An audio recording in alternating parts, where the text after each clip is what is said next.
Hi everyone, and welcome back to Synthesis Workshop. I'm your host Alicia, and for today's Research Spotlight episode, we're joined by Jack Gruhin. Jack began his studies at Cornell University, where he obtained his Bachelor's of Arts in Chemistry in 2020. Here he performed research under the guidance of Professor Tristan Lambert. He then moved to the University of North Carolina at Chapel Hill for his doctoral studies in the group of Professor Eric Alexanian. And with that, I'll hand it over to Jack. Welcome, and thanks again for joining us. Thank you for the introduction and the opportunity to share our work here. I'm excited to talk about the research done in the Alexanian group at UNC towards the development of a one-carbon homologation of carboxylic acids. Carboxylic acids represent some of the most stable and commercial sources of alkyl fragments available, more so than other traditional alkyl coupling partners such as alkyl halides and alkyl metallate species. They can also be transformed into a variety of functional handles, including halogens, sp2 carbon fragments, heteroatomic groups, and sp3 carbon fragments, just to name a few. Now, it stands to reason that if every conceivable carboxylic acid was readily available, one could synthesize any molecule of interest in as few steps as possible. Unfortunately, many carboxylic acids are simply not readily available. If we perform a chain extension, or a homologation on this commercial spiro-3,3-heptane carboxylic acid, it becomes commercially unavailable. Similarly, if we homologate this BCP substituted carboxylic acid building block, it becomes prohibitively expensive. From here, we can appreciate how expanding the range of available carboxylic acids would allow us to access a broader chemical space. Homologations also have relevance in medicinal chemistry. We can see here that extending the hydroxamic acid unit of this lead compound by a single methylene, the potency increases by 5-fold. Moving one more methylene, the potency increases by another 29-fold. In the second example, homologating this bioactive inhibitor increases the potency by 65-fold. These structure-activity relationships ultimately underscore the importance of homologation reactions in medicinal chemistry. When considering homologation methods, several functional handles are predisposed to performing this reaction. For example, aldehydes can undergo the classic Wittig reaction to deliver enol ether intermediates. Subsequent hydrolysis then delivers the homologated product. However, prior to our group's work, there were no ways to directly homologate native carboxylic acids in a single step under mild conditions. The most common approach is the Arndt-Isert synthesis, first discovered in 1935. First, the acid must be activated into a suitable electrophile, and then reaction with diazomethane gives an alpha-diazocarbonyl intermediate. From there, a Wolff rearrangement gives a ketene that can be trapped with any nucleophile of interest to deliver the chain-extended product. Other similar reactions include the Barton homologation and the Kowalski ester homologation, but again they remain multi-step processes that operate under harsh conditions with toxic reagents. Given the lack of mild homologation methods available, we wanted to develop our own system to solve this synthetic challenge.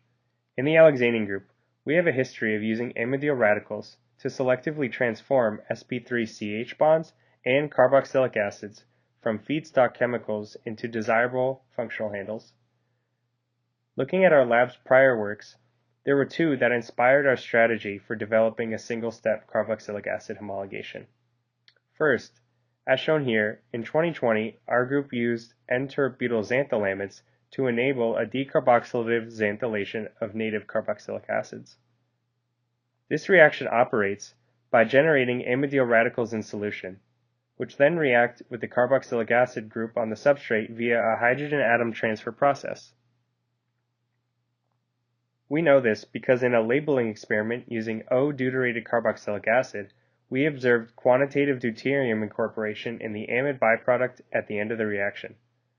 From initial rate studies, we were able to quantify a primary kinetic isotope effect of 5.4, which supports that in the rate-determining step, an OH bond-breaking event is occurring. As a result of this study, our group learned that amidyl radicals will selectively perform HAT reactions on carboxylic acids, even in the presence of weaker aliphatic CH bonds. The second precedent that inspired our current work was done in 2022, where we demonstrated that we could use an N-terpbutyl O-alkenyl hydroxamate reagent and a variety of radical acceptors to access a wide array of functionalization products from a single CH bond donor. This provided modularity in our amidyl radical platform because now only a single amidyl radical precursor was required for any desired CH functionalization reaction. This was in contrast to our previous systems where the desired functional group had to be pre-installed on the amidyl radical reagent, like in the earlier xanthylation work. Using these two reports as inspiration, we wondered if we could combine the OH-HAT capabilities of amidyl radicals with the modularity afforded by the O-alkenyl hydroxamate system to develop a mild single-step carboxylic acid homologation. What this entailed was developing a suitable somophile to trap alkyl radicals in solution and deliver a chain-extended acidus product. After multiple iterations, we reached the system shown here, where a 1-phosphoryl vinyl sulfonate serves as a 2-carbon linchpin to generate a homologated azophosphonate. Once the reaction is complete, the azophosphonate can be intercepted with any polar nucleophile of interest to generate any homologated derivative of choosing, namely an acid, ester, or amide. The 1-phosphoryl vinyl sulfonate reagent can be made in a single step on gram scale, as shown in the picture on the right. A 4-bromophenylsulfonyl or brazil group was chosen as a sulfonyl group to impart crystallinity to the reagent, which allows for easier handling by chemists. The reaction operates via a thermally initiated redox-neutral radical chain process. Mild heating homolyzes the NO bond of the hydroxamate reagent to generate an amidyl radical. The amidyl radical then performs a chemoselective OH-HAT on the substrate. Decarboxylation follows to give an alkyl radical. That species is trapped by the O-vinyl sulfonate somophile via an SH2' radical addition to produce an azophosphonate intermediate and a sulfonyl radical. The sulfonyl radical then engages in a turnover event with another equivalent of O-alkenyl hydroxamate to regenerate amidyl radical and propagate the chain reaction. Once the chain reaction is complete, direct syringe addition of your nucleophile of interest followed by DBU gives you the final homologated product, in this case the methyl ester.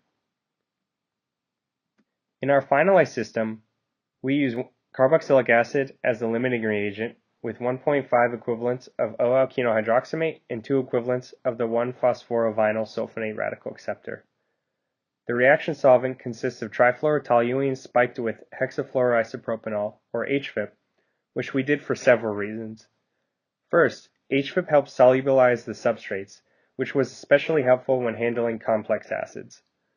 Second, HFIP is a great hydrogen bond donor and serves to deactivate CH bonds adjacent to heteroatoms so that overfunctionalization doesn't occur when all the carboxylic acid has been consumed.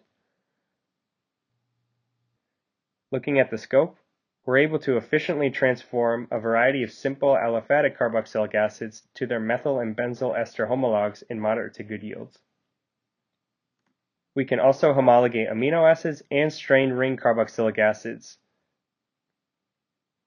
Because our reaction is redox neutral from start to finish, we also maintain an impressive functional group tolerance, which allows us to functionalize complex acids like biotin, lithocholic acid, and indomethacin. We can also successfully homologate bezafibrate, this gibberellic acid derivative, and isosteviol in moderate to good yields. Since our reaction proceeds via a radical chain mechanism, the stereoselectivity is dictated by the substrate. In the case of gibberellic acid, we observe retention with respect to starting material, whereas with isosteviol, we observe inversion with respect to starting material. I mentioned earlier that we can intercept the azophosphonate intermediates with any nucleophile of interest. Using alcohol gives you the homologated ester, and hydroxide gives you the corresponding acid. Amines and ammonium salts can be used to give homologated amides. The NO-dimethyl hydroxylamine salt shown last can be used if the Weinreb amide is desired for further elaboration. We're also able to use our homologation system to expedite the synthesis of natural products and bioactive molecules. For example, we can take this commercially available sclareolide and in 2 steps arrive at the natural product ambrinolide in good overall yield.